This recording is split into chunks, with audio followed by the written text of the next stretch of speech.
আসছি রকমারি রান্নার আয়োজনে আপনাদের সবাইকে স্বাগত জানাচ্ছি। আমি শান্তা জাহান। প্রিয় দর্শক, চ্যানেল 24-এর নিয়মিত এই আয়োজনে আমরা সবসময় হাজির হয়ে যাই আপনাদের জন্য পছন্দের প্রিয় মুখ তারকাদের সাথে নিয়ে, যাদের সাথে আড্ডা হয়, কথা হয়, তাদের হাতের মজার কোনো রেসিপি দেখা হয়, আর একজন ফাইনেস্ট শেফ থাকেন যার কাছ থেকে আমরা জেনে নিই মজার একটা রেসিপি। আজও কিন্তু তেমনটাই হবে। আজ যে তারকাকে আমি আমন্ত্রণ জানিয়েছি, সে তারকা নিজে উজ্জ্বল হওয়ার পাশাপাশি আমাদের তারকাদেরকেও আরও উজ্জ্বলতর হতে অনেক বেশি হেল্প করে, এবং সে নিজে যেমন অন্যকে সহায়তা করে, পাশাপাশি চেষ্টা করে হচ্ছে সব সময় একজন ভালো মানুষ হিসেবে সব তারকাদের পাশে থাকতে, প্রিয় মানুষদের পাশে থাকতে। বাকিটা না হয় গল্প এবং আড্ডার ছলে আমি জেনে নেব। আমি এবারে মঞ্চে আমন্ত্রণ জানাচ্ছি আমাদের সাথে, আমাদের এই কিচেনে কাদ্রি মাহফুজ, আমাদের খুব পছন্দের একজন মানুষ, একজন স্টাইলিং এবং হচ্ছে ফ্যাশন কোরিওগ্রাফিতে বর্তমান সময়ে সবচাইতে আলোচিত মুখ। সো চলুন পরিচিত হয়ে নিই আমাদের তারকার সাথে। অনেক অনেক শুভেচ্ছা কাদ্রি। মানে তোর সাথে না আমার কি বলবো, কিভাবে বলবো আমি বুঝতে পারছি না। একদমই তো ফর্মাল কোনো সম্পর্ক না, খুবই ভালোবাসার সম্পর্ক। মানে খুব ভালো লাগছে আমার আয়োজনে তোকে পেয়ে। আমারও খুবই ভালো লাগছে তোমার সাথে একটা সুন্দর শোতে আসতে পেরে। তো দেখা যাক আজকে কি হয়। রাইট, এবং ফার্স্ট টাইম তোর সাথে আমার ইন্টারভিউ হচ্ছে। তো আমি ভাবলাম যে কাদ্রি যেহেতু আমার সাথে রয়েছে, সেটা কেন আসলে নর্মাল একটা আড্ডা হবে, আজকে না হয় আড্ডা হতে হতে আমরা একটু রান্নাও দেখবো। তো একটু পরিচয় করে দিই, আমাদের শেফ আলভি রহমান রয়েছে। তুই বরং এখানেই চলে আয়। আচ্ছা আলভি, আমি যেমন তোমাকে খুব ভালোবেসে তুমি করে বলি, একই রকম ও আমার ছোট ভাই, ওকে আমি ভালোবেসে তুই করে বলি। আর ইনফ্যাক্ট আমার ক্ষেত্রে অনেক সময় হয় যে আমি স্ক্রিনের সামনে এসে খুব মেকি হয়ে কথা বলতে পারি না। আর আমাদের সম্পর্কটা এতটাই ভালো, লাইক রাত 2টোর সময় ফোন করে হয়তো বলি যে কালকে আমার একটা প্রোগ্রাম আছে কাদ্রি, আমি কি পরবো বা আমার স্টাইলটা কেমন হবে। ও দেখা যায় ওই রাত 2টোর সময় ভেবে আমি হয়তো ঘুমিয়ে গেছি বলে, বাট 5টার সময় উঠে দেখি ও ঠিকই খুব সুন্দর করে সব সেট আপ করে দিয়েছে। সো মানে ভরসার জায়গাটা হচ্ছে এতটাই। আজকে আমার এই ছোট ভাইয়ের জন্য এবং আমাদের বাংলাদেশের বর্তমান সময়ের সবচাইতে আলোচিত স্টাইলিংয়ের জন্য, স্টাইলিং পার্সন, তার জন্য কি রেসিপি হচ্ছে? ভাইয়া যেহেতু স্টাইলিং একজন পার্সোনালিটি, তো ভাইয়ার জন্য আজকে স্টাইলিশ একটা আইটেম করব, যেটার নাম হচ্ছে হারিয়ালি প্রন মাশরুম শাশলিক। অনেক কিছু আছে হারিয়ালি, দেখেই মনে হচ্ছে যে আইটেমগুলো মানে অনেক টেস্টি কিছু একটা, ইয়াম্মি কিছু একটা হতে যাচ্ছে আমাদের জন্য। মানে একসাথে অনেক কিছু, হারিয়ালি, প্রন এন্ড মাশরুম সব থাকছে।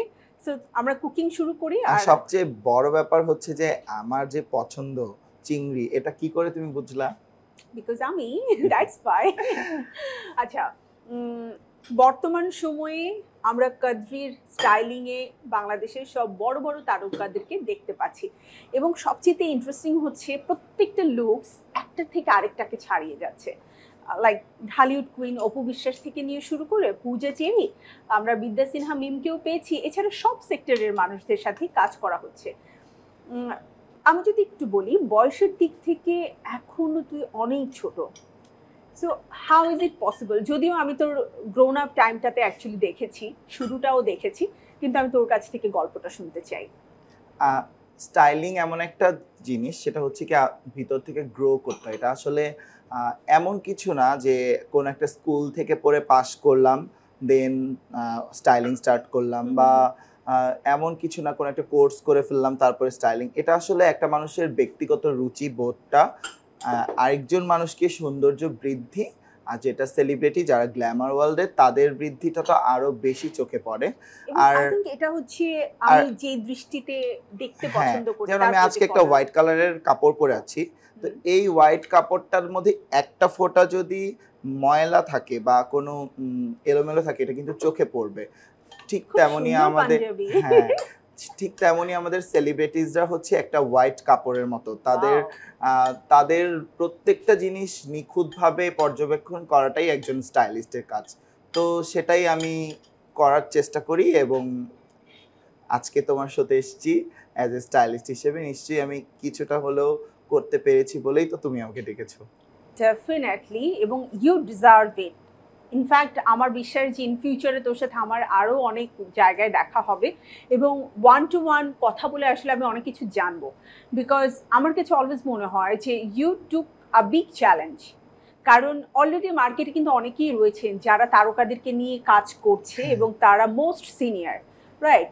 তো সেই জায়গা থেকে একজন নতুন মানে স্টাইলিস্ট বের হয়ে আসা, রাইট? এবং সবাই তাকে গ্রহণ করছে, সব বড় সিনিয়র আর্টিস্ট যারা আছে তারা তোর কলে চলে আসছে, কারণ আমি জানি একটা নতুন লুক ক্রিয়েট করার জন্য আমাদেরকে কতটা সময় দিতে হয়। সো সেই জায়গা থেকে আমি বলবো দিস ইজ ইয়োর সাকসেস। এটা আসলে আমরা যেহেতু একটা সেক্টরে কাজ করি, সিনিয়র জুনিয়র অনেক টাইপের আর্টিস্ট, স্টাইলিস্ট, কোরিওগ্রাফার অনেকেই থাকে এবং এই ফিল্ডটাতে এটা ইটস নট সো ইজি যে অনেকেই হয়তো মনে করতে পারে যে আমি যাচ্ছি আঁচল উড়িয়ে দিচ্ছি বা আঁচলটা ধরে ধরে যাচ্ছি, এটাই স্টাইলিং। না, এটা না, আমি কিন্তু জেনুইনলি স্টাইলিংটা করার চেষ্টা করি এবং অনেকেই ট্রল করে ফেসবুক সোশ্যাল মিডিয়ার থ্রুতে। আমি দেখেছি যে আজকে তোমার সাথে এসছি, মানে এটা খুব মজা করে খুব ফান করে বলে ফেলে যে স্টাইলিস্ট তার মানে নায়িকাদের ব্যাগ নিয়ে যাচ্ছে। আসলে নায়িকাদের ব্যাগ ধরার জন্য নায়িকাদের পার্সোনাল অ্যাসিস্ট্যান্ট থাকে। একজন স্টাইলিস্ট সেই হতে পারে যে তাদের প্রত্যেকটা লুক আউটলুকটা ডিজাইন করে এবং সেটা যারা বুদ্ধিমান নায়িকা তারা তাদের পছন্দের স্টাইলিস্ট তাদের মতো করে বেছে নেয়। আমি বলবো না যে আমি বেস্ট। কথা বলবো, হ্যাঁ, একজন নায়িকা জানে যে একজন স্টাইলিস্ট পারবে তার যে প্রতিদিনের নর্মাল একটা লুক আছে ওটার মধ্যে ভিন্নতা এনে দিতে। দ্যাটস ওয়াই সে কিন্তু একজন স্টাইলিস্টের উপরে নিজে থেকেই নির্ভরশীল হতে পছন্দ করে, কারণ একটা সময়ের পরে আমরা প্রতিদিন নিজেদেরকে একই লুকে দেখতে দেখতে কিন্তু একটা একঘেয়েমিতা চলে আসে।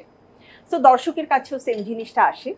স্বাভাবিকভাবেই যখন লুকসে কোনো পরিবর্তন আসবে দর্শক তাকে নতুনভাবে গ্রহণ করবে এবং ওই তারকা কিন্তু পরবর্তী আরও একটা লম্বা সময় কাজ করার জন্য মোটিভেটেড হয়। একজন আর্টিস্টের কীরকম বডি মেজারমেন্ট, সেই বডি মেজারমেন্ট অনুযায়ী কী টাইপের আউটফিট পরলে ভালো লাগবে এবং কোন প্রোগ্রামে কী টাইপের আউটফিট পরে যাওয়া উচিত, যেমন আমাদের এই সেন্সটা সবচেয়ে বেশি ইম্পর্ট্যান্ট। ধরেন একটা অ্যাওয়ার্ড শোতে অবশ্যই ওয়েস্টার্ন, প্রি ওয়েস্টার্ন ওই টাইপের ড্রেস পরে যাওয়া যায়, কিন্তু একটা পাবলিক ইভেন্টে যেখানে সে একটা ওপেনিংয়ের জন্য যাবে সেখানে তাকে আমাদের দেশের যেই সিচুয়েশন বা আমাদের দেশের মানুষের মন মানসিকতার সাথে ম্যাচ করে আউটফিটটা পরিয়ে নেওয়া যায়, এটাও অনেক বেশি ইম্পর্টেন্ট। আর নায়িকারা সারাদিন তাদের এত কাজ নিয়ে ব্যস্ত থাকে, তাদের আসলে এটা আবার আলাদা করে ম্যানেজ করতে গেলে একটু কষ্টই হয়ে যায়। আমার যেমন অনেক কষ্ট হয়ে যায়, সো তোর দ্বারস্থ আমাকে হতে হয়। আমাদের অলরেডি সাসলিকটা কিন্তু রেডি। সো এবারে আপু আমি হচ্ছে পুষ্টি সরিষার তেল দিয়ে দিয়েছি এবং প্যানটা গরম হওয়ার জন্য অপেক্ষা করছি। কিছুটা গরম হলে আমরা শাসলিকগুলো দিয়ে দিব। আর গরম হতে হতে আমি ইনগ্রেডিয়েন্টসগুলো বলে দিচ্ছি কি কি আমি দিয়েছি। তো আমার এই শাসলিকটা করতে আমার তো প্রন এবং মাশরুম দুটাই লেগেছে, সেই সাথে আমার পেঁয়াজ দিয়েছি, আমার 3 কালারের ক্যাপসিকাম আছে, আর মেরিনেশনের জন্য আমি ব্যবহার করেছি চিলি সস, মিন্ট সস, সামান্য ভিনেগার আর হচ্ছে সয়া সস। বাহ, চমৎকার! দেখে অনেক ইয়াম্মি লাগতেছে, দেখে অনেক রাইট কালারফুল লাগছে। তো আমরা শুরু করে দেই। অবশ্যই তেলটা গরম হয়ে গিয়েছে। এটা তৈরি হতে খুব বেশি সময় লাগবে না, 2 থেকে 3 মিনিটের মধ্যে এটা হয়ে যাবে। খুবই ঝটপট। মানে তাহলে হঠাৎ করে বাসায় কোনো গেস্ট চলে আসলে এটা আমরা রেডি করে রাখতে পারি। আমরা অনেক সময় হয় না যে গেস্ট আসলে তাদের জন্য একটু স্ন্যাক্সের ব্যবস্থা করি, তো আমার মনে হয় যে এটা যখন প্লেটিং করে দেয়া হবে তখন দেখতে এত ইয়াম্মি লাগবে, শর্ট টাইমের মধ্যে মনে হবে যে খুব ভালো একটা অ্যারেঞ্জমেন্ট করা হয়েছে। আচ্ছা, দেশের বাইরে সব জায়গাতে প্রচুর কাজ করা হয়। মোস্ট রিসেন্টলি আমি দেখলাম বেশ কিছু নতুন নতুন ইনোভেটিভ ক্রিয়েশন ছিল, যেটা অ্যাকচুয়ালি আমাদের দেশীয় লুকস ছাড়াও অন্যান্য দেশীয় মানে অন্যান্য অঞ্চলের যে লুকস আছে সেটাকেও প্রায়োরিটি দেওয়া হয়েছে। তো হঠাৎ করে কেন মনে হলো যে ঢালিউড কুইন অপু বিশ্বাসকে নিয়ে একটু ভিন্ন ভিন্ন লুকসের সবকিছু করবো? ঢালিউড কুইন অপু বিশ্বাস দিয়ে আমার খুবই পছন্দের একটা মানুষ, আর তার না একটা কথা বলতেই হবে, সে যখন যেই কাজটা করে যদি সে ডিটারমাইন হয় যে সেটা করবে, সে কিন্তু করে। এবং আমি দেখেছি যে তাকে আমি বলেছি যে দিদি তুমি যদি একটু কাট ডাউন করো তোমাকে অনেক ভালো লাগবে। সে কিন্তু এমনি অনেক ফিট ছিল, তারপরে সে প্রায় 15 কেজির মতো ওয়েট লস করেছে। তার পাশাপাশি সে এত পরিশ্রম করে, 3 আওয়ার্স দিনের মধ্যে জিমে পড়ে থাকে। সে তার ডিটারমিনেশন দিয়ে সে তার জায়গাটা কিন্তু করে নেয়। দ্যাটস ওয়াই আমি যখন একটা আর্টিস্টকে নিয়ে কাজ করব তখন তার আগ্রহ, তার যে চেষ্টাটা সেটা যদি আমাকে সাপোর্ট করে, ওই কাজগুলো না আমাকে আরো বেশি আগ্রহ সৃষ্টি করে খুঁজে বের করি। আচ্ছা এখন তুই আমাকে বল, আমাদের দেশে তো এখন অনেক উপস্থাপিকা, তো এই উপস্থাপিকাদের মধ্যেও তো কম্পিটিশন আছে, সেখান থেকে একটু ভিন্ন রকম কিছু করার জন্য আমার কি কি স্টাইল করা হচ্ছে? প্রথমের থেকেই তোমার সাথে অনেক ভালো একটা সম্পর্ক, তো তোমার স্টাইলিং সেন্স আমার সবসময় ভালো লাগে, বিশেষ করে ভালো লাগে তোমার প্রেজেন্টেশনটা। তুমি যে কোনো আউটফিটে মানে একটা সালোয়ার কামিজ পরো, গাউন পরো, যাই পরো না কেন, সেটা আমার কাছে তোমার স্টাইলিং সেন্সটা আমার বেশি ভালো লাগে। অলরেডি আমি দেখতে পাচ্ছি আমাদের হারিয়ালি প্রন মাশরুম শাসলিক হয়ে গেছে, এন্ড খুব সুন্দর একটা অ্যারোমা হচ্ছে। তুমি আমার গেস্টের হাতে এটা তুলে দাও, বিকজ এটা ওর খুব প্রিয়।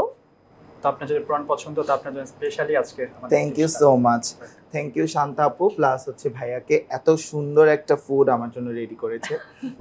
বাট মজার ব্যাপার হচ্ছে অলওয়েজ আমি এটা হাত থেকে নিয়ে নেই, কারণ খুবই সুন্দর স্মেল। আর ও যেহেতু আমাদের পুষ্টির সরিষা তেল দিয়ে এটা মানে করেছে, it's kind of grill. So grill করলে যেটা হয় মানে আমার মনে হয় যে মানে সরিষা তেলের যে ঝাঁঝটা আছে এটা পুরোপুরি এটার মধ্যে গেছে না, স্মোকি ফ্লেভারও আছে। আসলে আলভিকে ধন্যবাদ দিলে কম হয়ে খুবই লাইট একটা তেলের পরিমাণ দিয়ে এত সুন্দর করে করেছে, খুব আমাদের বাসায় কিন্তু ট্রাই করা উচিত, তাই না? আমরা বাসায় গিয়ে অবশ্যই ট্রাই করব। আমাকে দাওয়াত দিস। তোমাকে ইউ আর অলওয়েজ ইনভাইটেড। ভাই আপনিও চলে আসবেন, আপনার ফুডটা আজকে ট্রাই করে দেখব। দাও ডেফিনেটলি। সো কাদ্রি, তোর সাথে আমার আরো আড্ডা হবে, তোর হাতের মজার একটা রেসিপিও দেখবো। তার আগে আলভির কাছ থেকে বিদায় নিচ্ছি। অনেক অনেক ধন্যবাদ আলভি, আবারও দেখা হচ্ছে মজার কোনো রেসিপি নিয়ে। আর আমি একটা ছোট্ট বিরতি নিয়ে আসি। প্রিয় দর্শক, আমাদের আয়োজন পুষ্টি রকমারি রান্না থেকে ছোট্ট একটি বিরতি নিতে হচ্ছে। তার আগে আপনাদেরকে প্রস্তুত প্রণালী আমরা দেখিয়ে দিব, বাসায় অবশ্যই ট্রাই করবেন, মাস্ট ট্রাই একটা রেসিপি, ভালো লাগবে। তো আমি একটা ছোট্ট বিরতি নিয়ে নিচ্ছি, বিরতির পরে আবারও ফিরে আসছি চ্যানেল 24-এ, থাকুন আমাদের সাথেই।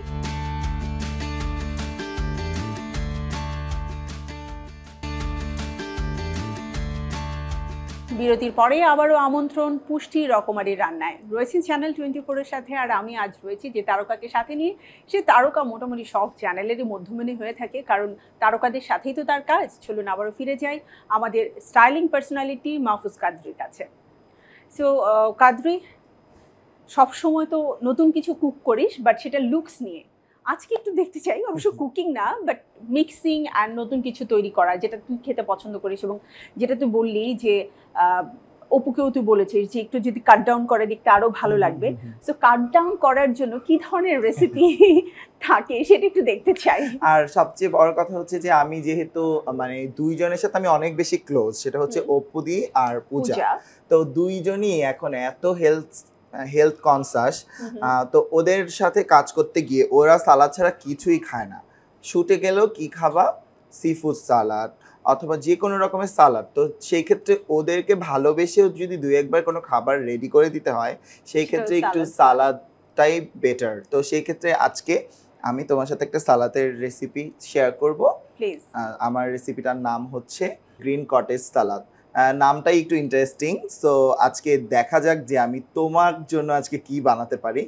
তো এখানে দেখতেই পাচ্ছেন, আমি এক্সাইটেড যেটা খাওয়ার পরে নিয়মিত হলে আমার কতটুকু কাট ডাউন হয়। এটা কাট ডাউন প্লাস খুবই হেলদি, যে কোনো মানুষ খেতে পারে, নট অনলি মানে আমার মতো হেলদি যারা তারাই খাবে। প্রথমেই চিজ কটেজটা নিয়ে নেব। এটা আসলে খুবই সুন্দর করে কাট করা হয়েছে, আমি এটা পুরোটাই দিয়ে দিব এখানে।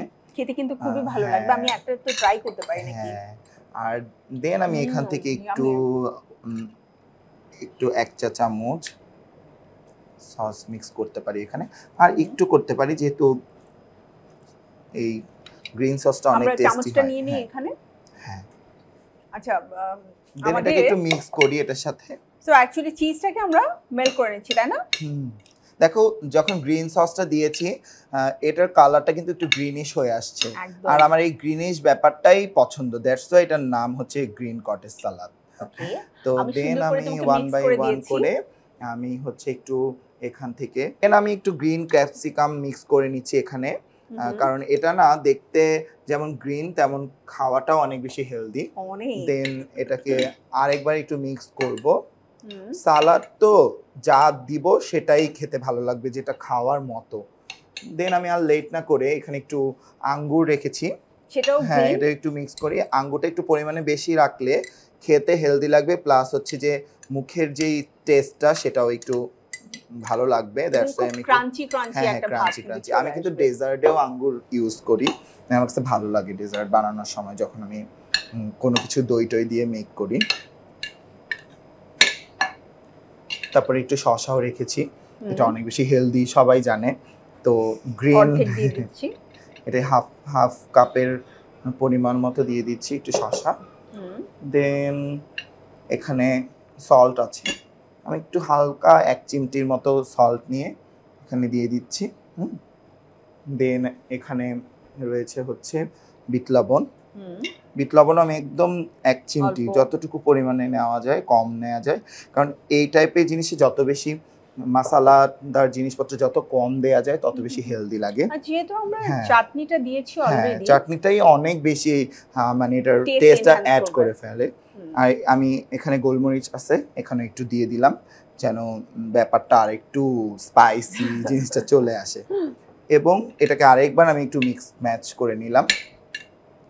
দেন আমি এখানে একটু মানে ডালিম দিয়ে ব্যাপারটাকে একটু সবুজের মধ্যে একটু লাল মিক্স হলে ভালো লাগে, আমাদের বাংলাদেশে ডিফারেন্ট একটা কিক দেবে।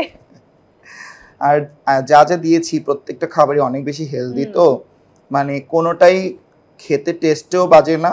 লাস্টে আমি একটু আনার দিয়ে দিলাম, দিয়ে এটাকে পরিবেশন করে ফেললাম। আমার মনে হয় কি দেখতেও ভালো লাগবে, যেহেতু এটার কালারটা রেড আছে প্লাস গ্রিনের সাথে মিক্স ম্যাচ হয়েছে।